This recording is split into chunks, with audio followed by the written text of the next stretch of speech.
தொடர்புகள் வந்து ஜட்ஜி உள்ளே கோர்ட் உள்ளே இருந்துட்டார். கோர்ட் உள்ளே இருந்து கடைசி வரைக்கும் 5 மணி கோர்ட் முடிய போகுதுங்க. ஒரு ஆம்புலன்ஸ் வருது. ஆம்புலன்ஸ் வழியில் இவர் பெரிய பரபரப்பு வச்சு அவரை கொண்டு அந்த சிபிசிஐடி ஆஃபீஸில் அங்கே கொண்டு வச்சு அதே திமுக அலுவலர். ஆமாம், பாலு டிஆர் பாலு வந்து அவர் தான் அந்த கேட்டெல்லாம் இடிச்சு open the gate. I am central minister equivalent to your CM. கூட்டம் நல்ல கூட்டங்க, ஒரு 10,000 பேர். ஆனால் உண்மையிலேயே ஜாஸ்தி இருக்கு கூட்டம் இருக்குல்ல. 50,000 பேர் தரும். கூட்டமே இல்லைன்ட்டானுங்க என்கிட்ட.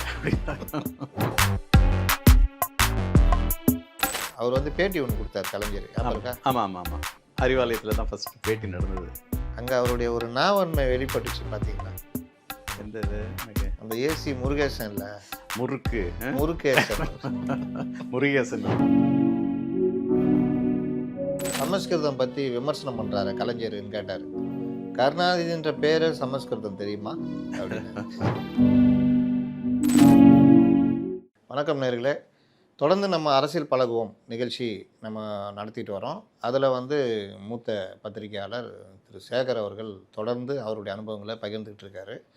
இந்த காலகட்டத்தில் நம்ம வந்து தேர்தல் கூட்டணி எப்படிலாம் போச்சு, தலைவர்கள் மனநிலை எப்படி இருந்தது, அன்றைய காலகட்டத்தில் என்னென்ன நடந்தது அப்படின்றத நம்ம வந்து பேசிகிட்டு இருக்கோம். இதில் நம்ம தேர்தல் கூட்டணி அரசியலில் 96 பற்றி நம்ம நடந்த அன்றைய நிகழ்வுகள் பற்றி பேசியிருந்தோம். 96 வெற்றி, அதுக்கு பிறகு 2001 வரைக்கும் நடந்த நிகழ்வுகள். 2001 நடுவில் 2 பார்லிமெண்ட்டு தேர்தல், மீண்டும் ரஜினி வந்து வாய்ஸ் கொடுத்தது.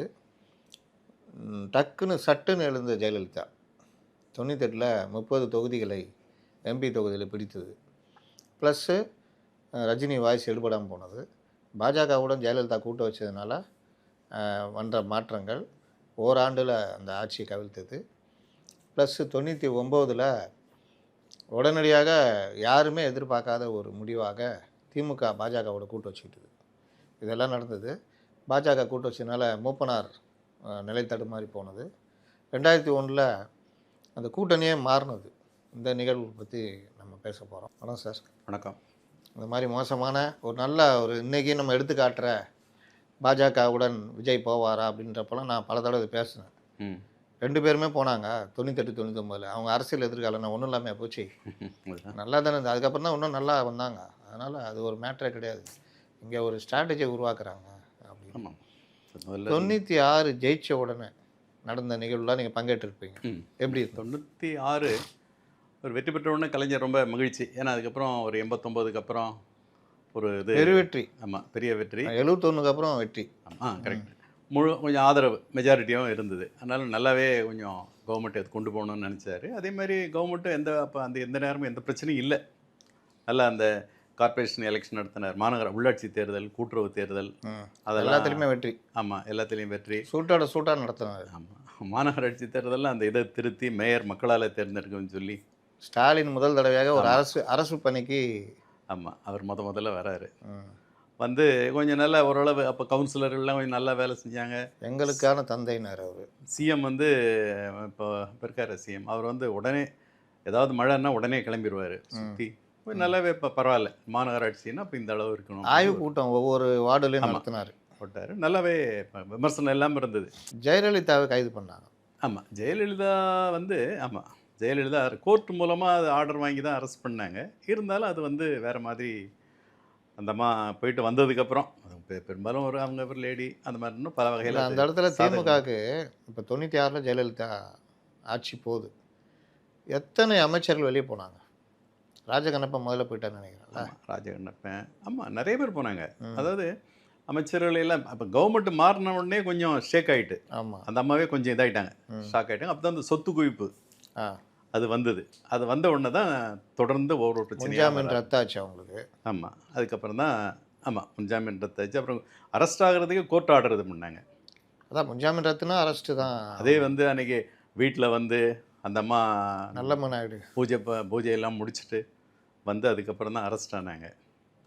அது ஒரு இதாச்சு அரசியல். அது ஒரு பெரிய 28 நாள் இருந்தாங்கல்ல, 28 நாள் இருந்தாங்க சென்ட்ரல் ஜெயிலில். ஆமாம் இருந்து அதுக்கப்புறம் தான் வெளியில் வந்ததுக்கப்புறம் கொஞ்ச நாள் அப்படியே இருந்தாங்க. அப்புறம் திரும்ப கொஞ்சம் அந்த 28 நாளில் தான் வீட்டில் சோதனைலாம் நடத்தி நம்ம வீட்டில் சோதனை நடத்துனாங்க. நம்ம அந்த இதெல்லாம் என்னென்ன பொருள் அதெல்லாம் அப்போ தான் இது பண்ணாங்க. ரெய்டுன்னு சொல்லி எடுத்து அப்போ கூட ஒரு பத்திரிக்கையாளர் பாஸ்கர் யாரோ ஒருத்தர் அவர் தான் இருந்தார். அந்த அசைடுன்னு ஒரு பாஸ்கர் ம் அவர் கூட இருந்து எல்லாம் ஏன்னா அப்போ எல்லாமே அரெஸ்ட்டு இந்த நேரத்தில் ம் அவர் முன்னால் தான் கணக்கு எடுத்து இது பண்ணாங்க. அப்போ தான் பத்திரிக்காரங்களாம் உள்ளே போய் ஃபோட்டோலாம் எடுத்து போட்டாங்க. வீடு இப்படி பத்திரிக்கையாளர் உள்ளே போயில்ல, பத்திரிக்கையாளர் உள்ளே போக வச்சாங்க எடுத்து பிரபலப்படுத்தி. ஆமாம் ஆனால் அது வந்து ஜெயலலிதாவுக்கு அனுதாபத்தை தேடித்தது. ஆமாம் அது ஒரு கட்டத்துக்கு மேலே திருப்பி திருப்பி விமர்சனம் 10,000 புடவை நகை நகை செருப்பு இப்படின்னு ஒன்று அது முதல்ல கொஞ்சம் ஒரு முகசொலிப்பாயிடுச்சு ஒரு கட்டத்தில் ஜனங்களுக்கு. ஆமாம் முதல்ல கொஞ்சம் இருந்துச்சு. அப்போ அவ்வளோவா அப்புறம் ஒரு நடிகை ஏன் அவ்வளோ இருக்கக்கூடாது, ஏன் அவ்வளோ இது இருக்கக்கூடாது, அவங்க ஷூட்டிங்கில் வாங்கியிருக்கலாம்ல படம் இப்படிலாம் பேசியா அது ஒரு நீங்கள் சொன்ன மாதிரி ஒரு சிம்பத்தியை. இன்னொன்று அவங்கள டிஃபெண்ட் பண்ண ஆள் இல்லைல்ல அப்போ. ஆமாம் வெளியே யாருமே இல்லை, யாருமே இல்லை அந்த நேரம். இவங்க என்னென்ன இது அவங்களுக்கு ரொம்ப நிலை ஒழிஞ்சிட்டாங்க அந்த நேரத்தில். அதுக்கப்புறம் தான் வந்து வெளியில் வந்ததுக்கப்புறம் தான் அவங்க கொஞ்சம் ஆசுவாசப்படுத்திக்கிட்டு திரும்ப அரசியலில் இறங்கலான்னு இறங்க ஆரம்பித்தாங்க. அந்த நேரம் தான் இந்த பிரச்சனைலாம் வர ஆரம்பிச்சு மற்ற பிரச்சனைகள். இல்லை 98 பாஜகவோட ஒரு கூட்டு வருது இல்லை. ஆமாம் 98 ஆமாம் 98 பாஜக இவங்க வந்து வித்ரா பண்ணுறாங்க. யார் சென்ட்ரல் அந்த இந்த மேடம் வந்து வித்ரா பண்ணுற மாதிரி ஒரு சூழ்நிலை வந்ததில்ல. அந்த நேரம் இவங்க டக்குன்னு இவங்க போயிட்டாங்க. 96 வந்து இந்த அரஸ்ட்டு கைது பண்ண பிறகு இந்த பொருட்கள் காமிச்சது. ஆமாம் அந்த டைமில் இவங்க சப்போர்ட் பண்ண யாராவது இருந்தாங்களா? ஏடிஎம்கே ஜெயலலிதா கம்யூனிஸ்ட் ஏதோ ஒரு சில கட்சிகள் மட்டும் கொஞ்சம் இது பண்ணாங்க, சப்போர்ட் பண்ணாங்க. முதல்ல கொஞ்சம் யாருமே சப்போர்ட் பண்ணல. அப்புறம் தான் வந்து அறிக்கை விட ஆரம்பிச்சாங்க. அவங்கள வந்து ஏன் ஒரு நடிகைக்கு அவங்களுக்கு இது பண்ணக்கூடாதா அப்படி இப்படின்னு கொஞ்சம் கொஞ்சமாக ஆதரவு பெருகிச்சு. நீங்கள் சொன்ன மாதிரி பப்ளிக் மத்தியில் ஒரு சிம்பத்தி வந்தோன்னா அப்படியே அவங்க கொஞ்சம் தெம்பாயிட்டாங்க. அப்புறம் எல்லாரும் இந்த விலகி போன அமைச்சர்கள்லாம் போக மீதி இருந்தவங்க யாருமே சப்போர்ட் பண்ணலையா? இருந்தாங்கல்ல கொஞ்சம் பேர். பிஹெச் பாண்டியெலாம் அப்போ இருந்தார். ஒன்றுமே யாரும் அதை பற்றி. ஆனால் பிஹெச் பாண்டியன் வந்து அப்போ இது பண்ணார். அந்த அம்மா அரெஸ்ட் ஆகிற நேரம்லாம் அவர் தான் கூட இருந்து எல்லாம் செஞ்சார். அந்த அவங்ககிட்ட ஒரு ஜானி ஆமாம் வாக்குவாதம் பண்ணி இது பண்ணார். அதுக்கப்புறம் தான் அவங்க ஏதோ ஒரு எலெக்ஷன் நின்னார்ல அவர் சிந்தியா பாண்டியன் ஏதோ அவங்க ஒய்ஃபு நின்று ஜெயிச்சாங்க. அதனால் அதுக்கு பிறகு தான் இவங்க பாஜகவோட கூட்டணி போகிறாங்க இல்லையா? ஆமாம் ஆமாம் அந்த நேரம் பிஜேபி தான் கொஞ்சம் அவங்கள அத்வானி கொஞ்சம் சப்போர்ட் பண்ணார் அந்த நேரம். யாருமே இவங்க அரெஸ்ட் ஆன உடனே கொஞ்சம் அந்த நேரம் அந்த டெல்லியிலலாம் கொஞ்சம் ஹெல்ப் பண்ணது அத்வானி, அந்த பிஜேபிம்பாங்க. அது த்ரூ அத்வானி தான். அதுக்கப்புறம் தான் இவங்க வந்து சப்போர்ட் பண்ணி போச்சு. அதேமாதிரி ஷோ கூட அந்த டைமில் பண்ணியிருப்பாருன்னு நினைக்கிறேன். ஏன்னா அவர் எதிர்பார்த்தது வேறு. ஆமாம் ஆமாம் கவர்மெண்ட்டு மாறணும்னு. ஆனால் இவங்களுக்கு எதிரான அந்த விஷயங்கள் போகும்போது இந்த அளவுக்கு வேகமாக போனது அவங்களுக்கு அவ்வளோ இது இல்லை, இது திருப்தி இல்லை. பண்ணாலும் அவங்க பழி வாங்குறதுன்னு அவங்க அதெல்லாம் ஒரே இதில் அவங்கெல்லாம் சொல்லியிருப்பாங்க. அந்த மாதிரி தான் நல்லா பேசுமாமே. ஜெயலலிதா அண்ணன் கூப்பிட்ற ஒரே ஆளு சோதான். ஆமாம் சின்ன வயசுலேருந்தேங்க. நீங்கள் ஒய்ஜி பார்த்தசாரதி ட்ராமா டீம் இருந்ததுல, இந்த ஒய்ஜி பார்த்தசாரதி அந்த ஃபேமிலியே இதில் வந்து சந்தியா போய் அந்த நாடகக்குழுவில் இருப்பாங்க, ஜெயலலிதாவுடைய அம்மா. அப்போது நடிச்சிட்டு இருக்கும்போது ஜெயலலிதா வந்து ஒரு 12-13 வயசு சிறுமி. அந்த குழுவோட ரொம்ப நெருக்கமானவர் ஷோ. அதனால் ஷோவுக்கு வந்து சின்ன வயசுலேருந்து 2 பேரும் ஒன்றா வந்தவங்க. ஆமாம் அது ரெண்டாவது சினிமாலேயும் அவங்க ரொம்ப அப்படியே சினிமாலேயும் ரொம்ப நெருக்கம் அவங்களுக்கு. ஒரு அட்வைசர் மாதிரியே ஒரு அப்படி இதானார். அதுதான் ஒரு காரணம். ரஜினிகாந்த் சசிகலாவை அனுப்பி விட்டுருன்னு சொன்னது தான் அந்த அம்மா கேட்கல.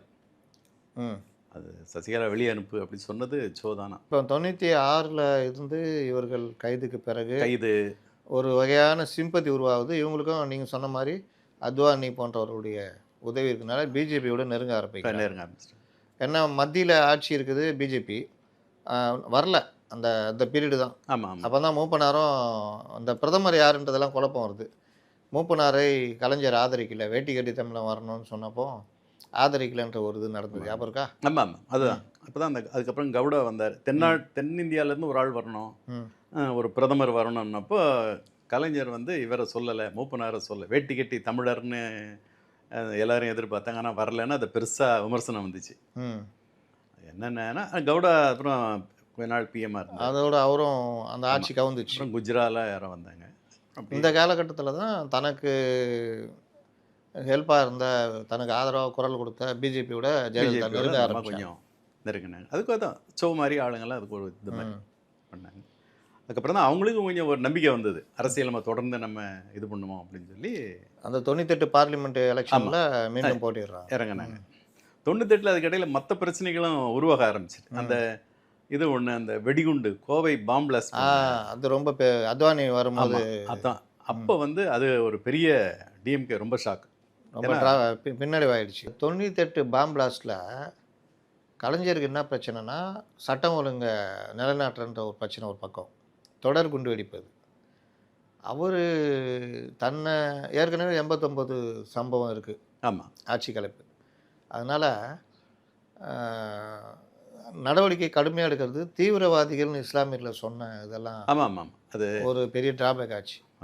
அப்போல்லாம் ரொம்ப ரொம்ப அந்த அந்த நேரம் ரொம்ப சென்சிட்டிவான இது. ஆமாம், பாம் பிளாஸ்ட்னு பெரிய இதாகி போச்சு. சொன்ன மாதிரி இந்த பிஜேபி அதில் நெருங்குறாருன்னு மூப்பனார் கொஞ்சம் இது பண்ண ஆரம்பிச்சார். அப்படியே இருந்தார். கரெக்டாக அந்த 98 வந்து ஜெயலலிதா தான் இல்லை? ஆமாம், 98 ஜெயலலிதா. அந்த தேர்தலில் பார்லிமெண்ட் தேர்தலில் பெரிய ரஜினி 2வது வந்து வாய்ஸ் கொடுத்தாரு. ஆனால் அது பலன் அளிக்கலை. 96 மாதிரி பலன் அளிக்கலை. 96ல் 2வது அவங்க ரசிகர்கள்லாம் இறங்கி வேலை செஞ்சாங்க. 90 நீங்கள் சொல்கிறது 98ல் ஒரு வாய்ஸ் மட்டும் கொடுத்தாரு. அதோட நிறுத்திட்டேன். பட் பெரிய அளவில் அது ஒர்க் அவுட் ஆகலை. ஆனால் அந்த எம்பி எலெக்ஷனில் ஜெயிச்சதுக்கப்புறம் அந்த அம்மாவுடைய ஃபுல்லாக மாறி போச்சு. வழக்கமாக இது பண்ணுற மாதிரி அங்கேயும் மாதிரி ஆகிட்டாங்க. டெல்லியிலையும் செல்வாக்கு அதிகமாகி போச்சு. அந்த மந்திரிகள் சுப்பிரமணிய சாமி கூட மறுபடியும் சேர்ந்தாங்க. அது சுப்பிரமணிய சாமி, எந்த சுப்பிரமணிய சாமி இவர்கள் ஆட்சி 91-96 கடுமையாக எதிர்த்து அவர் கைது செய்யலாம் பெரிய பிரச்சனை ஆச்சு. ஆமாம், அந்த நேரம் தான் அவர் அந்த எல்டிடியை பற்றி ஒரு விமர்சனம் பண்ணார். அந்த நேரத்தில் அவர் அரெஸ்ட் பண்ணணும்னு சொல்லி தலைகளை நிற்கிறாங்க, முடியல. இன்டர்நேஷ்னல் பரையாஸ்னு ஒரு வார்த்தை. அது வந்து இவங்க அதை வச்சு ஒரு இதை போட்டு வன்கொடுமை சட்டம் மாதிரி போட்டு இவர் அரெஸ்ட் பண்ணோன்னு. ஐயோ, அன்றைக்கெல்லாம் எல்லாம் ப்ரெஸ்காரங்களாம் அங்கே இருக்காங்க. எங்கே நம்ம ஹைகோர்ட்டில் சுப்பிரமணிய சாமி கோர்ட் நடவடிக்கை அவர் அரெஸ்ட் பண்ணிட்டு வெளியில் சுற்றி போலீஸ் தேவாரம் டிஜிபி துரை கமிஷனர் நினைக்கிறேன். ஆமாம், துரை தான் இருந்தார். ஆனால் தேவாரம் தான் ஃபுல் ஏற்பாடு. என்ன இவர் சாமி வெளியில் வந்து அப்போ தான் அந்த ஏடிஎம்கேலாம் ஒரு பெரிய பிரச்சனையாச்சு தெரியுமா? அந்த கோர்ட் நேரத்தில் பெண்கள் மகளிர் வந்து அதுக்கு இவர் வெளியில் வந்து இப்படி பார்க்குறாரு. சாமி இப்படி பார்க்குறாரு. எல்லாம் வெளியில் போனால் முட்டை கிட்ட எல்லாம் வந்து விழுன்ட்டு உள்ளே இருக்காரு. அரெஸ்ட் ரெடியாக வச்சுருந்தாங்க. ஆனால் சாமி கரெக்டாக அவருக்கு அந்த தொடர்புகள் வந்து ஜட்ஜி கோர்ட் உள்ளே இருந்துட்டார். கோர்ட் உள்ளே இருந்து கடைசி வரைக்கும் 5 மணி கோர்ட் முடிய போகுதுங்க. ஒரு ஆம்புலன்ஸ் வருது. ஆம்புலன்ஸ் வழியில் இவருக்கு ஆம்புலன்ஸ் கீழே படுத்துக்கிட்டா. ஆனால் ஆம்புலன்ஸ் போகுது. ஜட்ஜி சேம்பர்லேருந்து ஆம்புலன்ஸ் பண்ணணும்னு போலீஸ் ஒன்றும் தடுக்க முடியல. அந்த போலீஸில் தான் அப்புறம் சொன்னாங்க, அந்த ஆம்புலன்ஸ் சாந்தம் கிட்ட நின்று அங்கேருந்து ஒரு காரில் ஏறிக்கிட்டாராம். சாந்தம் தான் ஒரு வீடு. அதுக்கு இறங்கிட்டு திரும்ப நேராக ராஜ்பவன் போயிட்டாராம். அதுக்குள்ளே இவங்களுக்கு ஃபாலோ பண்ணி மைக்கில் தேடி பிடிச்சி போனால் ராஜ்பவன் உள்ளே போயிட்டாராம். ராஜ்பவன் உள்ளே போனால் போலீஸ் போக முடியாது. சுற்றி வெளியில் நிற்கிறாங்களாம். ராத்திரி 8 மணிக்கு என்னவோ அங்கே வெளியில் அந்த வண்டி வரதான் பின்பக்கம் வேளச்சேரி கேட் வழியாக அந்த கேன்டீன் இது அந்த சாப்பாடுதெல்லாம் எடுத்துக்கணும். அது கூட உட்காந்து போயிருக்காரு வெளியில். இவங்க வெளியில் வருவார்னு பார்த்தா வரல. அப்புறம் பார்த்தா ஏர்போர்ட்டில் இறங்கி உள்ளே போய்கிட்டு இருக்காராம். இதை வந்து யாரோ சொல்லியிருக்காங்க போலீஸ். சாமி இங்கே போகிறாரு ஓடுறாங்களாங்க. அந்த நேரம் வந்து சாமி எப்படியாவது அரெஸ்ட் பண்ணி ஆகணும்னு இந்த அம்மாவுக்கு ரொம்ப இது. ஆனால் உள்ளே போனால் ஏர்போர்ட் மேனேஜரு வாரண்ட்டு காட்டுங்க, அரெஸ்ட் வாரண்ட் யார் கொடுக்கறது? டிஜிபி அப்போ ஸ்ரீபால். அவர் ஒன்றுமே சைலண்ட்டாக அதை பற்றி எதுவுமே இது பண்ண மாட்டேன்ட்டார். சாந்தா ஷீலநாயரனோ ஹோம் செக்ரட்டரி, அவங்களும் சரியாக அந்த டைமிங் உள்ள இவங்க என்ன சொன்னாங்களா, அவர் நாங்கள் வந்து அரெஸ்ட் பண்ணி ஆகணும், வெயிட் பண்ணுங்க அப்படின்னா. அவர் முடியாது, அந்த ஃப்ளைட்டு ஷெட்யூலுக்குள்ளே நீங்கள் வந்தீங்கன்னா அதை பண்ணிக்கிடுங்க, இல்லைன்னா முடியாதுன்னு இவர் ஒன்றுமே பண்ண முடியல. ஃப்ளைட்டில் போயிட்டார். பாம்பே ஃப்ளைட் ஏறி போய் அங்கேருந்து திரும்ப டெல்லி போய் ஒரு வாரத்தில் இது வாங்கிட்டு வந்துட்டாருங்க, முன்ஜாமீன். ஆமாம், பெயில் வாங்கிட்டு வந்துட்டார். வந்து இங்கே வந்து பேட்டி அந்த சுப்பிரமணியம் என்ன அவள் என்ன அரெஸ்ட் பண்ணிடுவாள் என்ன அப்படியே சொல்கிறாரு. அந்த பிராமணத்தில் அவாய் வந்துன்னு சொல்லாமா அப்படின்னு. அதுக்கப்புறம் ப்ரெஸ் கிளப்போட கொஞ்சம் நல்லா இதானார். ப்ரெஸ் கிளப்பு பூரா ஏசி பூரா மாற்றுங்கன்னாரு. ஏன்னா எல்லாம் ஓல்டு டைப்பார், எல்லாத்தையும் மாற்றுங்கன்னு சொல்லி வந்து அப்புறம் அடிக்கடி வர ஆரம்பித்தார். அப்போ தான் கருப்பு புனாலாம் அவர் கொடுத்தாங்க. அந்த ஏதோ வாரம் பேட்டி இருக்கும் தெரியுமா? அவர் வீட்டுக்கு முன்னுரிமை. ஏன்னா அப்போ எல்லாமே அந்த சுப்பிரமணியம் அந்த சாந்தம் பக்கத்தில் அது நல்ல அந்த அதில் சாமி கொஞ்சம் பெரிய ஃபேமஸ் ஆகிட்டார். ஆமாம், வாரம் பேட்டி கொடுப்பாரு. எந்த கேள்வி கேட்டாலும் பதில் சொல்லுவார். ஒருத்தர் ஆரியம் சமஸ்கிருதம் பற்றி விமர்சனம் பண்ணுறாரு கலைஞர்னு கேட்டார். கருணாநிதின்ற பேரே சமஸ்கிருதம் தெரியுமா அப்படின்னு. ஆமாம். இல்லை, அப்புறம் எல்லாரும் போய் அந்த அம்மாட்ட போய் ரொம்ப, ஏன்னா அரெஸ்ட் பண்ண முடியல என்ன, திருப்பி இருந்தாங்க. ஆனால் ஏற்கனவே ஒரு வாட்டி இந்திரா காந்திட்ட தப்பிச்சு அந்த எமர்ஜென்சி பீரியடில் தப்பிச்சாராம்.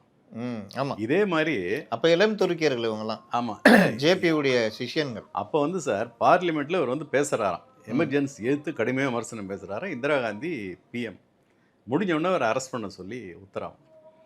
இவர் லஞ்ச் டைம் முன்னாடி பாத்ரூம் போயிட்டு சர்தார் மாதிரி வேஷம் போட்டுக்கிட்டாராம். கையில் ஒரு சூட்கேஸ், அதுக்குள்ளே அங்கங்கே ஆளுங்களை வச்சு வெளியில் வராரு, வேற ஒரு காரில் ஏறுறாரு, போகிறாரு, ஃப்ளைட் ஏறி அமெரிக்கா போயிட்டாருங்க. மறுநாள் அமெரிக்காவிலேருந்து பேட்டி, சேலை கெட்லிய ஹிட்லர் அப்படின்னு பேட்டி கொடுக்குறாரு. அது பெரிய ஃபேமஸ் ஆச்சு. சாமி அப்போ தான் ரொம்ப பயங்கரமான ஆள் பாட்டு. சுப்பிரமணிய சாமியை இந்த 91 96 பேரில் இவ்வளோ சீண்டுனதுடைய விளைவு தான் அவர் வந்து அந்த சொத்து குவிப்பு வழக்கு மற்ற விஷயங்கள். சொத்து குவிப்பு வழக்கு, அப்போ சென்னாரெட்டி அது ஒரு பிரச்சனை. ஆனால் அதுக்கு முன்னாடி வந்து அந்த டான்சி பிரச்சனை இருந்துச்சு. ஆமாம், நிலம் வாங்கினது. டான்சி பிரச்சனையில் தான் அந்த அம்மாவுக்கு இடையில அரசுங்களத்தை வாங்கக்கூடாதுல்ல. ஆமாம், சட்டச்சிக்கல் வந்துச்சு. அதுக்குள்ளே அந்த 98 இந்த பையன் வந்து எம்பிலாம் வந்தோடனே கொஞ்சம் இதாகிட்டாங்க, அரசியலில் ஸ்டெபிளைஸ் ஆகிட்டாங்க. 99 தான் அந்த பார்லிமெண்ட் எலெக்ஷன் இல்லை. ஆமாம், அப்படியே கூட்டணி மாறுது. கூட்டணி இவங்க ஆட்சி கவுக்குறாங்க. நம்ம ஏன் சுப்பிரமணிய சாமி சொன்னோன்னா, அந்த சுப்பிரமணிய சாமி வச்ச டீ பார்ட்டியில் தான் இந்த மாற்றம் வருது. எம்பிகள்லாம் கம்ப்ளீட்டாக அப்படியே மாறுறாங்க. வாஜ்பாயுடைய கவர்மெண்ட்டு 13 நாள் முன்னாடி கவுந்தது, அப்புறம் 13 மாதம் இருந்து கவுந்தது. ஆமாம். அப்போ எவ்வளோ, அப்போ ஒரு வரலாற்று சிறப்பு மிக்க பேச்சு. யார்? ஜஸ்வந்த் சிங்கு, வாஜ்பாய் பேசுனதெல்லாம் வேற லெவல். வாஜ்பாய் ஒரு ஓட்டில் என்னமோ போச்சு. ஒரு ஓட்டு தான். ஆனால் அத்வானி ஒரு ஆள் இவங்க இந்த அம்மாவுக்கு சப்போர்ட்டாக இருந்தாருமாங்க கடைசி வரைக்கும். இதில் அது ஆட்சி அவங்க இந்த பாஜகக்குள்ள இந்த புதுமை விரும்பிகள் இருக்காங்கல்ல. இப்போ 2001லலாம் இவர் குஜராத்தில் சிஎம். ஆமாம், மோடி.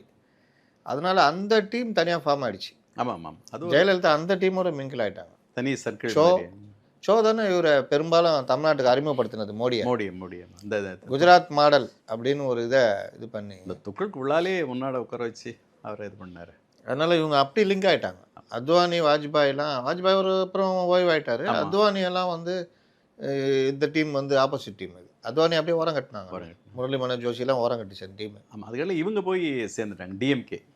ஆமாம், டிஎம்கே போயிருந்து அப்புறம் அப்படியே ஒரே மந்திரி இருந்தார்ல அப்போ அந்த நேரம் முரசொலி மாறனா அப்படியே இருந்து கொஞ்சம் கொஞ்சமாக அப்புறம் அப்படியே கொஞ்சம் 2, 3, 4 அப்படியே மந்திரி. அந்த டைமில் தான் மூப்பனாருக்கு பிரச்சனை வந்தது.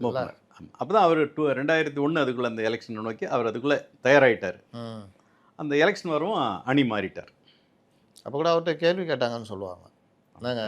ஆமாம், ஜெயலலிதாவுக்கு எதிராக தான் கட்சி தொடங்கினீங்க, இப்போ அவங்களோடய கூட்டணி வைக்கிறீங்க அப்படின்னு. அதான் பார்த்தா பிஜேபி தான் அவருக்கு அடிச்சுது. அப்போ கூட அவர் சொன்னாருன்னுவாங்க, நான் ஒரு காங்கிரஸ்காரன். ஆமாம், ஊழலுக்கு எதிராக தான் நான் கட்சி ஆரம்பித்தேன்.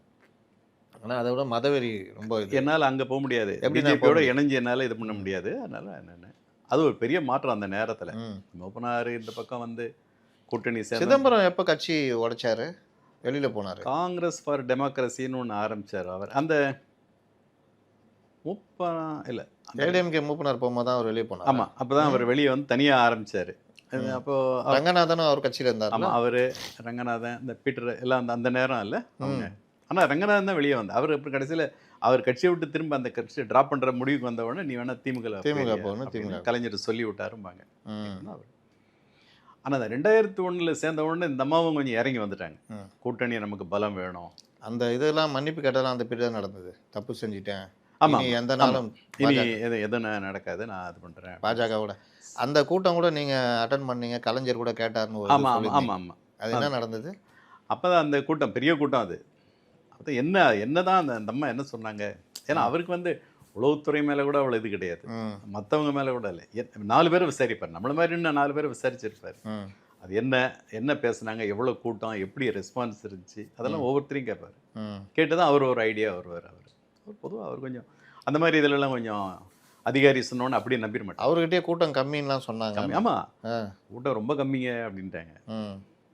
கூட்டம் நல்ல கூட்டங்க, ஒரு 10,000 பேர் இருப்பாங்க. ஆனால் உண்மையிலேயே ஜாஸ்தி இருக்கும் கூட்டம். இருக்கும்ல 50,000 பேர்கிட்ட இருக்கும். கூட்டமே இல்லைன்ட்டானுங்க என்கிட்ட. அப்படின்னா உங்கள்கிட்ட என்ன கேட்டார் கலைஞர்? கலை எங்க அது அந்த கூட்டம் பற்றி. அதான் இன்னும் எவ்வளோ இருக்கும் கூட்டம். ஏன்னா மற்றவங்களாம் கூட்டம் அதிகமாக இருந்தால் டக்குன்னு ஏதாவது தலைவர் நம்மளை பற்றி ஏதாவது நினச்சிடுவார்னு பயம், வேற ஒன்றும் இல்லை. நம்ம என்னோட சரி நம்மகிட்ட தெரிஞ்சுக்க தான் கேட்குறாரு, எனக்கும் அதிகமாக சொன்னால் நீ என்னையா அப்படின்னு சொல்லிடக்கூடாதுன்னு நான் கொஞ்சம் இதாகவே சொன்னேன். அது கம்மி தான். ஆனால் அன்றைக்கி முதல் கூட்டம் அவளை அந்த அம்மாவுக்கு ஒரு பெரிய சிம்பத்தி மாதிரி அந்த நேரம். அதுதான் ஒரு டர்னிங் பாயிண்ட். ஆமாம், 2001 ஆமாம் இந்த கூட்டம் டர்னிங் பாயிண்ட்டு. 2010 கொடிசியா கோயம்புத்தூர். கோயம்புத்தூர் அங்கே சவால்லாம் விட்டாங்க. அப்புறம் தான் மதுரையில் யார் யார் ஆடிட்டு இருக்கீங்கன்னு தெரியும், நான் வந்தால் அரெஸ்ட் பண்ணுவேன். ஆமாம், ஒவ்வொரு ஏரியாவிலையும் அதிகாரிங்க பேர் சொல்லிலாம் அந்த இதில் அது என்ன திருச்சியில் போய் நேரு பிரதர் ராமஜெயம் பேர் அவங்க வீட்டு முன்னாலே வண்டியை நிறுத்திங்க. அதே மாதிரி மதுரை பொட்டு சுரேஷ் இப்படிலாம் பேரை சொன்னாங்க. அதிகாரி பேர் சொன்னாங்க, அதிகாரி பேர், போலீஸ் அதிகாரி பேரை சொன்னாங்க, நடவடிக்கை எடுப்பாங்க. அந்த மாதிரி 2001 அந்த கூட்டம் வந்து நல்ல பெரிய கூட்டம், பெரிய மாற்றத்தை உண்டாக்கிச்சு. அப்போவே ஓரளவு தெரிஞ்சுட்டு கொஞ்சம் ட்ரெண்டு இப்படி ஒரு மாதிரி இருக்குன்ட்டு. இத்தனைக்கு அந்த அம்மா வந்து அப்போ கண்டெஸ்ட் பண்ண முடியாதபடிக்கு ஒரு சட்டச்சிக்கல். ஆமாம், டான்சி வழக்கு ஆமாம் இருந்து பெண்டிங்கில் இருந்தது. அப்போது அந்த அம்மா 4 தொகுதியில் நாமினேஷன் போட்டு எல்லாம் தள்ளுபடி. அது தகுதியில் இப்போ வராமல் இருக்கிறதுக்கு இவங்களே ஒரு இதை உருவாக்கினாங்கன்னு. ஆனால் வந்து ஏடிஎம்கே ஜெயிச்சிட்டு 132 சீட்டுக்கிட்ட வந்துட்டாங்க. ஓபிஎஸ்ஸை உருவாக்குறாங்க. அவர் ஒரு 4-5 மாதம் இருந்தோன்னா அப்புறம் இவங்க அதை கோர்ட்லேருந்து பெயில் வாங்கி குவாஷ் பண்ணி அது கிளியர் சட்ட சிக்கலை போக்குனதுக்கப்புறம் சிஎம் ஆனாங்க. அப்போ தான் வந்து ஆண்டிப்பட்டியில் நிற்கிறாங்க. ஆண்டிப்பட்டியில் ஓபிஎஸ் தேர்தல் தலைமை ஏஜென்ட். ஆமாம், அப்போ தங்கத்தமிழ் செல்வன் நினைக்கிறேன். தங்கத்தமிழ் ஆண்டிப்பட்டியில் நின்று ஜெயிச்சு அதுக்கப்புறம் அதே மாதிரி 2வது ஒரு பை எலெக்ஷனில் நிற்கிறாங்க ஆர்கே நகர் கடைசியாக. ஆமாம், அது வந்து 2014 வெற்றிவேல் 2 தடவை அவங்க பை எலெக்ஷனில் நின்று. அது மாதிரி 2001 அவங்க இதானதுக்கப்புறம் அவங்க கொஞ்சம் கவர்மெண்ட்டை கொஞ்சம் இது பண்ணிக்கிட்டாங்க. ஆனால் அதுக்கப்புறம் கொஞ்சம் பிரச்சனை வர ஆரம்பிச்சது. அப்படியே 99 கூட ரஜினி வாய்ஸ் கொடுத்தாருன்னு நினைக்கிறேன் பார்லிமெண்ட் எலெக்ஷனுக்கு. இல்லை அவர் ஏதோ இந்த 2 பாமக மட்டும் ஜெயிக்கக்கூடாது, பாமகக்கு மட்டும் ஓட்டு 2 வரல காட்டினாருன்னுவாங்க. அது ஒன்று பண்ணார். அப்போ வாஜ்பாய் அப்போ அந்த ஏதோ பாபான்னு ஒரு படம், அதில் சிகரெட் பிடிக்கிறத கண்டித்து இவங்க போராட்டம்லாம் நடத்தினாங்க. அவர் அது அப்போ பாமகக்கு மட்டும் ஓட்டு போடாதீங்கன்னு 6 தொகுதி சொன்னார். ஆனால் 6 தொகுதி பாமக ஜெயிச்சிட்டு அந்த படமும் சரியாக ஓடலை பாபா. அதுக்கப்புறம் தான் ரஜினி கொஞ்சம் ரியலைஸ் ஆனார்.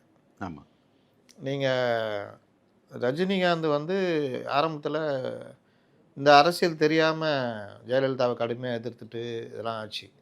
அவர் இந்த அரசியல் அப்புறமா தான் புரிஞ்சுக்கிட்டார் ரஜினி.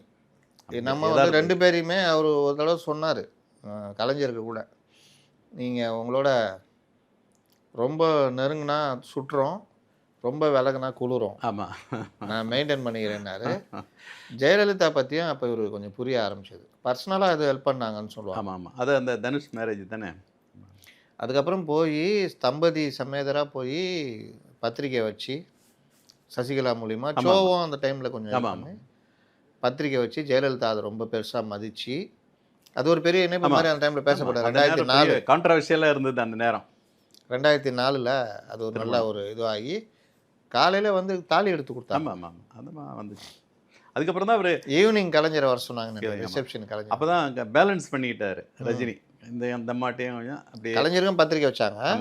கலைஞரை ஈவினிங் வாங்க அப்படின்ட்டு காலையில் இவங்க சிஎம் வந்தாங்க, இவங்க தாலி எடுத்து கொடுத்து. அதுலேருந்து ரஜினி கரெக்டாக 2 சைடுமே 2 பேருமே மெயின்டைன் பண்ணி. அதுக்கப்புறம் கூட பாராட்டு விழாலாம் கலந்துக்கிட்டாரு. ஆமாம், அந்த அம்மா நடத்தின விழாலாம் கலந்துக்கிட்டாரு, பேசினார். நீங்கள் அவர் ஒரு பிறந்தநாள் வருது, எல்லாருமே வந்துடுறாங்க, அவருக்கு வந்துடுவாங்கல்ல. ஆமாம் ஆமாம், எல்லோரும் கையாட்டி பெரியவங்களாம் இருக்காங்க பக்கத்தில், நம்ம யாருக்கும் டிஸ்டர்ப் பண்ணக்கூடாது எல்லாம் போங்க. நீங்கள் சொன்ன மாதிரி ரஜினி அதுக்கப்புறம் அந்த யதார்த்தத்தை புரிஞ்சுக்கிட்டார்.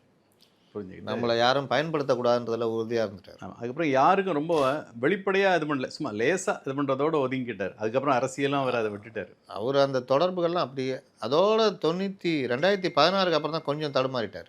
ஆமாம், அவரை இந்த துக்ளக் விழாவில் பேசினது, கட்சின்னு அவருக்கு ஒரு இது வந்தது. அந்த நேரம் ஹெல்த் ஒரு ப்ராப்ளம் அவருக்கு. அப்போ அவங்களும் அதை அக்செப்ட் பண்ணிட்டாங்க, ஜெயலலிதாவும் ரஜினியை. இந்த 91 96 ஜெயலலிதாவா அப்போ இல்லை, அவங்க எல்லாருமே அக்செப்ட் பண்ணாங்க. பார்த்தீங்களா? ஆமாம், பிரிஞ்சு போனவங்களாம் மறுபடியும் உள்ளே வந்தாங்கல்ல. உள்ளே வந்தாங்க. இந்த 2001 2006லையும் அப்படிதான் அவங்க ஓரளவு கொஞ்சம் அந்த அனுசரித்து தான் பீரியட் கொண்டு தான் போனாங்க சொல்கிறேன். நீங்கள் ராஜகண்ணப்பனும் எல்லாம் உள்ளே வந்தாங்கல்ல அப்போ? பண்ணாங்க. ஆமாம், திரும்பி அவங்களாம் வந்தாங்க. அந்த இதெல்லாம் கூட கெடுபிடி அதெல்லாம் குறைச்சிட்டாங்க. அந்த குறைச்சிட்டாங்க. அந்த ரோட்டில் போகிறதும் ஆமாம், போக்குவரத்து கெடுபிடி வண்டிகளே அதெல்லாம் போகலாம் எதுவுமே இல்லை. ம் அந்த மாதிரி ஒரு இது பண்ணிட்டாங்க. ரொம்ப அந்த கான்வாய் வந்தால் கூட அந்த நேரம் மட்டும் கொஞ்சம் ஒதுக்கி விடுறது. ம். அந்த பீச் ரோட்டில் பார்த்தீங்கன்னா வர நேரம் மட்டும் கொஞ்சம் இது பண்ணிக்குவாங்க, மற்ற ஆமாம். நேரம் விட்டுருவாங்க. அப்போ எதிரில் வண்டி விட்டாங்க. ஆமாம், முன்ன எதிரில் வண்டி வண்டி போகக்கூடாது. போகக்கூடாது. கேட் மாதிரி போட்டுருவாங்களே, ம். கேட்டு போட்டு உள்ளே இருந்த வண்டி வெளியே வர முடியாது ஒரு அரை மணி நேரம். அதே மாதிரி நகை அணிய மாட்டேன்னு சொல்லி ஆமாம், அது இந்த சொத்து குவிப்பு கேஸ் வந்தது இல்லை, ம். அதில் இருந்து அப்புறம் யாரோ சொன்னாங்கன்னு இந்த இது மட்டும் ஒன்று போட்டாங்கன்னு நினைக்கிறேன். கடுக்கன் மட்டும் கம்மல் காதில் ரொம்ப மட்டும். இதாக இருக்குது அப்படின்னு அதை மட்டும் போட்டுக்கிட்டாங்க.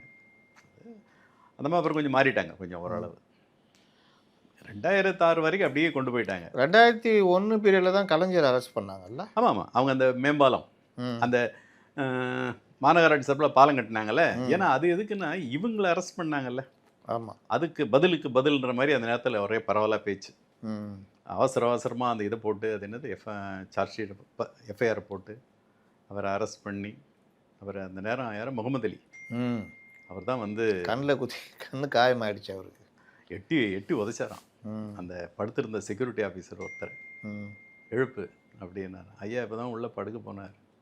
எழுப்பு ஆனால் அப்புறம் தட்டி ஏதாவது வந்திருக்காங்கம்மா அப்படின்னு உள்ளே சொன்னாராம். அது சிடி நகர். நாங்களாம் நைட்டு போயிருந்தோம். அப்போ தகவல் தெரிஞ்சு போனால் அது பெரிய அப்போ பரபரப்பு பிடிச்சி அவரை கொண்டு அந்த சிபிசிஐடி ஆஃபீஸில் அங்கே கொண்டு வச்சு. பழைய திமுக அலுவலகம். ஆமாம், பாலு டிஆர் பாலு வந்து அவர் தான் அந்த கேட்டெல்லாம் இடிச்சு. Open the gate. ஆமாம், I am central minister equal to your CM. அவங்க திறக்க மாட்டேங்கிறாரு. கதவை கொண்டு விட்டார் பாருங்க, கேட்டெல்லாம் இதாகிடுச்சு. அப்புறம் அவரையும் அரெஸ்ட்டு. அவர் முரசொலி மாற இங்கே அது ஒரு பெரிய பரபரப்பு. முரசொலி மாறினா அப்படியே தூக்கின்னு போயிட்டாங்க. ஆமாம், அப்போ வந்து மத்திய அரசு ரொம்ப கொஞ்சம் இந்த அம்மா மேலே கோச்சிக்கிட்டாங்க, இந்த அளவுக்கு பண்ணக்கூடாதுன்ட்டு. அது மட்டும் இல்லைன்னா காலைல கலைஞர் ரிலீஸ் இல்லை. நீங்கள் லுங்கியோட அவர் வெளியில் பொது வெளியில் இருந்தது அன்னைக்கு தான்.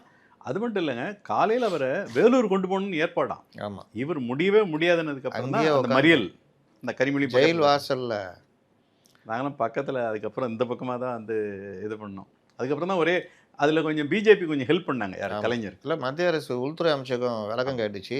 ஆமாம், அவரை ரிலீஸ் பண்ணோன்னாங்க.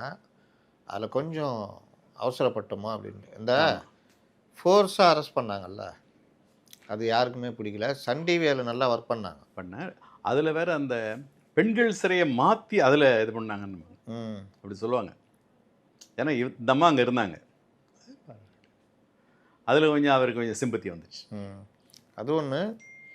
இவரை ரிலீஸ் பண்ண சொல்லி இவரை தூக்கிட்டு போனதெல்லாம் இருந்ததுல்ல, ஆமாம் ஆமாம், கையை கொடுத்து இழுத்துட்டு போனது, அது எல்லாமே சன் டிவி வந்துச்சு, கேமரா எடுத்துட்டாங்க. அந்த கேசட்டை கேஎஸ் ராதாகிருஷ்ணன் சொல்லுவார், என்கிட்ட கொடுத்தாங்க. நள்ளிரவு 2 மணி 3 மணி இருக்கும். போலீஸ் கையில் மாட்டக்கூடாதுன்னு நான் அங்கே பல தெரு மாறி எங்கேருந்து சிஐடி காலம் பழைய வீடு. ஓ ஆமாம் ஆமாம், அதுதான் பழைய வீடு தான். அந்த ஓரமாக இருக்கும், சின்னதாக ஒரு வழி பின்னால, மாதிரி. இசபெல்லா ஆஸ்பத்திரி பின்னாடி சின்னதாக ஒரு வழி மாதிரி போகும். அங்கேருந்து இவர் ஓடி காவேரி ஹாஸ்பிட்டல் தாண்டி வந்து அப்படி போய் இது எல்டாம்ஸ் ரோடு வந்து இந்த ராஜ் டிவிக்காக வந்து இந்த பின்பக்க வழியாக போய் கேட்டை வழியாக இது பண்ணி வாட்ச்மேனை பிடிச்சி திட்டி உள்ளே போய் கொடுத்தேன் அப்படின்வார். அது நீங்கள் காலைல 4 மணிக்கெலாம் அப்போ நான் தீக்கதிர் பத்திரிக்கை விநியோகம் இதில் இருந்தேன். அப்போ தான் அந்த இவர் செக்யூரிட்டி சொல்கிறாரு, கலைஞர் அரெஸ்ட் பண்ணியிருக்காரு, பார்த்து போங்க. அப்போ என்ன ஒன்றுமே கிடையாது. இன்னும் கிடையாது. சன் டிவி தான் பெருசாக அதை.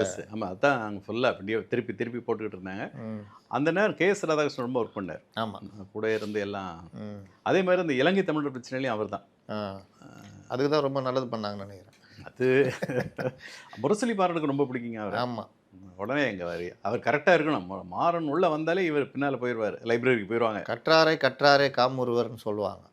படித்தவங்க அந்த அறிக்கை அது இது இல்லை அந்த ரிப்போர்ட் எல்லாத்தையும் கூட வச்சுக்க. இந்த பேப்பர் ஒர்க்கு எல்லா இதுவும் அவரே சொல்லியிருக்காரு. நான் பல விஷயங்களில் இவங்க அந்த கனிமொழி அவங்களோட டைவர்ஸ் கூட நான் வந்து ரொம்ப அமுக்கபுளாக கோர்ட்டில் வந்து ஃபேமிலி கோர்ட்டில் இது பண்ணி ஆமாம் கிடுகிடுன்னு முடிச்சிட்டாங்க. அது கொஞ்சம் கிட்டத்தட்ட மியூச்சுவல் மாதிரி இருந்தது. மியூச்சுவல் மாதிரி ரொம்ப இதுவாக முடிச்சு கொடுத்தேன்.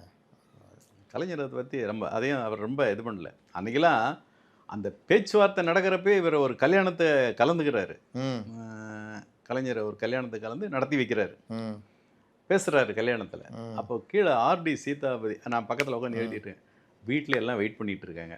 இவருங்க உட்காந்து பேசிகிட்டு இருக்காரு சிரிச்சு அப்படின்ட்டு அப்போ சொல்கிறார். அதுதான் தலைவர்கள் இதுதான் அப்படி தானே. தலைவர்களுக்கு ஏது குடும்பம், ஆ அவர்கள் இந்த மாதிரி விஷயங்கள்லாம் பண்ணி தான் ஆகணும். அதான் அவர் ஆமாம் அவருடைய அந்த கைதுக்கு பிறகு அவர் வந்து பேட்டி ஒன்று கொடுத்தார் கலைஞர், ஞாபகம் இருக்கா? ஆமாம் ஆமாம் ஆமாம் அறிவாலயத்தில் தான் ஃபஸ்ட்டு பேட்டி நடந்தது. அங்கே அவருடைய ஒரு நாவன்மை வெளிப்பட்டுச்சு பார்த்தீங்களா? எந்த இது எனக்கு அந்த ஏசி முருகேசன் இல்லை, முறுக்கு முருகேசன் முருகேசன் இல்ல, கை முருகேசன். அவருக்கு ஏதோ இதாயிடுச்சு, வயசு இருக்குல்ல. அது ரெண்டாவது அவர் ரொம்ப இதாக இருந்தவங்க. அவர் வயசு ஒன்று பிடிச்சி இது பண்ணாலே எல்லாம் இதாகிடும். வலிக்க ஆரம்பிச்சிருங்க. ஆனால் எல்லாருக்குமே ஏதாவது ஒரு பாதிப்பு ஏற்பட்டுச்சும்பாங்க. ம் இந்த முகமது அலிக்கு அவர் அந்த ஸ்டாம்ப்பு அந்த கேஸில் ஒரு பிரச்சனையாகி யாரும் ஒவ்வொருத்தருக்கும் அது மாதிரி சொல்லுவாங்க. அவர் ஆனால் கலைஞர் பெருசாக அந்த மாதிரி பழி வாங்குறதெல்லாம் பண்ண மாட்டார். பண்ணல. நீங்கள் பழி வாங்கவே எனக்கு என்ன உண்மையிலே அவர் வேணா எனக்கு நேரடியாக அனுபவம்னா அவர் முத்துக்கருப்பன். ம் முத்துக்கருப்பன் முத்துக்கருப்பன் தானே இப்போ கமிஷனர். ஆமாம் கமிஷனர். முத்துக்கருப்பன் வந்து தான் அந்த இல்லை முத்துக்கருப்பன் கமிஷன். அதுக்கப்புறம் தான் ஊர்வலம், அந்த ஊர்வலம் நடந்துச்சு. அப்போ உள்ளே புகுந்து அடித்ததெல்லாம் அந்த வீரமணி ஆளுங்கம்பாங்க. ஆமாம், அது கடுமையாக அந்த விஷுவல், அவ்வளோ விஷுவல். பத்திரிக்காரங்கள்லாம் அதில் அடி வாங்கி என்ன அந்த அப்போ முத்துக்கருப்பன் வந்து கமிஷனர் ஒன்று இந்த அம்மாவை சொல்லி செஞ்சிட்டாரு. அதே முத்துக்கருப்பனுக்கு இவர் வந்து கலைஞர் பதவி உயர்வு கொடுத்து சென்னையிலே போஸ்டிங் போட்டாருங்க. எல்லாரும் ஆச்சரியப்பட்டாங்க. டிஜிபி ஹோம் கார்டு போட்டு சென்னை. எல்லாரும் அவ்வளோதான், முத்துக்கருப்பன் கதை முடிஞ்சுது, ப்ரொமோஷன் கொடுக்க மாட்டாங்க, ஒன்றும் பண்ண மாட்டாங்க அப்படின்னாங்க. அவரே வந்து நேரில் வந்து பார்த்து ரொம்ப இது பண்ணிட்டு போனார். ராஜகோபாலன் ஆமாம் கமிஷனராக இருந்து ரொம்ப இதாகி அப்புறம் டிஜிபி ஆக்குனார்ல. ஆமாம் அவர் அந்த மாதிரிலாம் அப்போட முத்துக்கருப்பன் இடையில போய் அவரை பார்த்து இது பண்ண போகும்போது நீ என்னையா பண்ணுவ, சொன்னதை செய்யணும் அப்படின்னு அப்படின்னு சொல்லுவாங்க. கலைஞருக்கு அந்த இதெல்லாம் உண்டு, அதிகாரிகளை கணக்கு எடுக்கிறதெல்லாம். என்கிட்ட அம்ரீஷ் பூஜாரி ஒரு தடவை சொன்னார், டிஜிபியாக இருந்து ரிட்டையர் ஆனார்ல அவர். இவரை வந்து டெபுடேஷன் முடிச்சுட்டு வராராம்.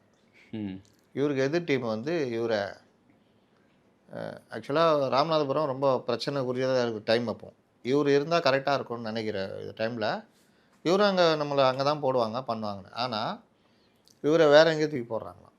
ஃபைலு கலைஞ்சிட்ட போதும். இந்த பையன் எனக்கு தெரியுமே, நான் நாகப்பட்டினத்தில் எஸ்பியாக இருக்கும்போது பார்க்குறேன், ராமநாதபுரத்துக்கு ஏற்ற ஆள் இவர் தான், தூக்கி போடு அப்படின்னு போட்டார்னு அவரே சொன்னார். அவர் அந்த எவ்வளோ ஞாபக சக்தி இருக்குது அவர் அந்த இவர் ஜாங்கிட் நல்ல க்ளோஸாக இருந்தார் கலைஞர். புறநகர் ஆணையமே அமைச்சு அவரை கமிஷனர் ஆகினாங்க. ஒரு வாட்டி இறங்கி வராரு, யோ நீ என்னையா சுட்டுக்கிட்டே இருக்க அப்படின்னு என்கவுண்டரை பார்த்து எல்லாம் ரவுடிங்கெல்லாம் ஓடி போயிட்டாங்க. பெரிய இது. அது மாதிரி அந்த இவர் ஒருத்தர் அந்த விஜயகுமார் மேலே நல்ல மரியாதை அவருக்கு. விஜயகுமார் நல்ல மரியாதை, ஆனால் அவர் பெரியல தான் அவர் டெபுடேஷன் இல்லை. அவர் எந்த பிரச்சனையும் இல்லாமல் அனுப்புனார்ல, எந்த பிரச்சனையும் இல்லாமல் ரைட். அவர் மேலே எந்த பிரச்சனை இதுவும் இல்லையே. ஆமாம் ஏங்க, சென்னை சிட்டியில் பேசப்படுற கமிஷனரில் அவர் ஒரு ஆளுங்க. நீங்கள் நான் நேரடியாக பார்த்துருக்கேன், காரில் அவர் போவார், சிக்னல் என்னன்னா எல்லாருமே அவர் வணக்கம் சொல்லுவாங்க. அந்த ஒரு லைட் க்ரீன் கலரில் தான் அந்த கண்ணாடி இருக்கும். ஆமாம் அவர் மேலே பயங்கர எல்லாருக்கும் மரியாதை. ஆனஸ்டான இதுன்னு ஒரு பேர். அது நல்ல ஒரு போலீஸை கரெக்டாக வச்சுருந்தார். இந்த ஆள் நல்லா ஸ்மார்ட்டாக இருப்பார். ஆமாம், எந்த இதுவும் ஆட்டம் போடாமல். ஜெயலலிதா கவர்மெண்ட்டில் பேட்டி கொடுத்த கமிஷனர்லாம் எனக்கு கேட்டால் அவர் தான் இருப்பார். அந்த வீரப்பன் 2-3 இது அவர் அதை விட டெல்லியில் போய் இன்னும் மரியாதைங்க அவருக்கு. இந்த சிஆர்பிஎஃப்ல இருந்து அந்த தீவிரவாதிகளெல்லாம் இது பண்ணுறதுல முக்கியமான பங்கு. ஏங்க டைரக்டர் ஹோம் மினிஸ்டரோட அவர் ரொம்ப இதுங்க. அவர் 2-3 வாட்டி எக்ஸ்டென்ஷன் கொடுத்தாங்கல்ல. அவர் எக்ஸ்டென்ஷன் கொடுத்தாங்க. ஜம்மு காஷ்மீருக்கு அவர் இது போட்டாங்கல்ல, அவரை ஒரு பொறுப்பு போட்டாங்க. இப்போவும் சென்னையில் இருக்காருன்னு சொல்கிறாங்க, மாற்றிட்டு வந்து இப்போவும் ஒர்க் பண்ணிட்டு இருக்காருன்ற மாதிரி. அந்த நேரம் கமிஷனராக இருந்து அவர் சன் படிக்கிறதுக்கு எஜுகேஷன் லோன் வாங்கினாருன்னு அந்த நேரம் பெரிய பரபரப்பாக கமிஷன் ஆஃபீஸில் சொல்லுவாங்க. கமிஷனர் நினச்சாலே போதும். ஆனால் அவர் அப்படி இல்லை. ரொம்ப இன்னொன்று அவர் மீடியாவோட நல்லா காண்டாக்டில் இருப்பார், அந்த ஒரு மரியாதை கொடுப்பார். அந்த வீடு தானே அந்த இதுகிட்ட அது என்ன அப்போ கலைவாணரங்கத்திட்ட ஒரு குவார்ட்டர் அதில் தான் இருந்தார். ஆமாம், அப்போ எதிர ரிப்போர்ட்டர்ஸ் கில்டு, அதனால் எல்லா ரிப்போர்ட்டர்ஸ்கிட்டையும் நல்லா ஒரு காண்டாக்டில் இருப்பார். அது மாதிரி குறிப்பிட்ட சில கமிஷனர்கள் நல்ல அளவில். ஆமாம், அவர் நீங்கள் சொன்ன மாதிரி அதிகாரிகளை கொஞ்சம் மதிப்பார் கலைஞர். எம்ஜிஆர் அது மாதிரி தான் சார்னு கூப்பிட்டு நான் பார்த்துருக்கேன் ஐஏஎஸ்ங்களெல்லாம். ம். ஆமாம், எம்ஜிஆருக்கு என்னென்னா படித்தவங்களை பிடிக்கும்னுவாங்க. எனக்கு தன்னால் பட்டம் வாங்க முடியல. அவர் வாழ்க்கையில் 2 ஆசை தெரியும்ல. அடுத்த ஜென்மம்னு ஒன்று இருந்தால் நான் நிறைய குழந்தை குட்டிகளோட இருக்கணும், எனக்கு நான் பெரிய படிக்கணும் அப்படின்ற ஒரு ஆசைன்னுவாங்க. எம்ஜிஆர் பேசினதா சொல்லுவாங்க. அதனால் அவருக்கு அந்த அதிகாரிகள் எம்ஜிஆருக்கு ரொம்ப பிடிக்கும். அவர் இப்போ பர்சனல் செக்ரட்டரி அப்போ பரமசிவன் ஒருத்தர் இருந்தார். ம். இவர் பிஎஸ்ஆர் வாங்க அப்படிம்பாரு. ம். அந்த மாதிரி கொஞ்சம் அந்த மாதிரி அவர் கலைஞரும் அப்படிதான். கலைஞர் வாயா போயா வந்து மரியாதை குறைவான வாயா அன்பா போயா, பேசுறாரு. எல்லாரையுமே வாயான்னு தான் அது ஒரு நெருக்கமான வாயா போயா. இல்லை என்னையா அப்படிதான் கேட்பார். ம். பொதுவாகவே அவருடைய பேசுறது ரொம்ப கோபமாக வந்து அவன் டா போட்டுருக்கான். அவர் திட்டு உலகம் அறிந்தது. அது அந்த இப்போ அந்த 2000 அந்த ஆமாம் 2001க்கு அப்புறம் இந்த இதெல்லாம் வந்து சூழ்நிலை கொஞ்சம் கொஞ்சமாக மாற ஆரம்பித்த உடனே அது 2006 வந்து அது இது வரைக்கும் நம்ம வந்து 2001 அவங்க ஆட்சிக்கு வந்த வரைக்கும் பார்த்தோம். அதற்கு பிறகு தான் ஒரு சூப்பர் ஸ்டார் வருகிறார், கேப்டன் விஜயகாந்த். அவருடைய என்ட்ரின்றது ஒரு பெரிய இது. 2006 2 பேர் காலையும் வாரி விட்டார். ஆமாம் அது அப்புறம் ஒரு எம்எல்ஏவாக இருந்து அவர் உள்ளே இருந்தது. இந்த மாதிரி பல விஷயங்களை பேசிட்டு 2006 இதை நம்ம வந்து அடுத்த இதில் பார்ப்போம். வணக்கம். வணக்கம்.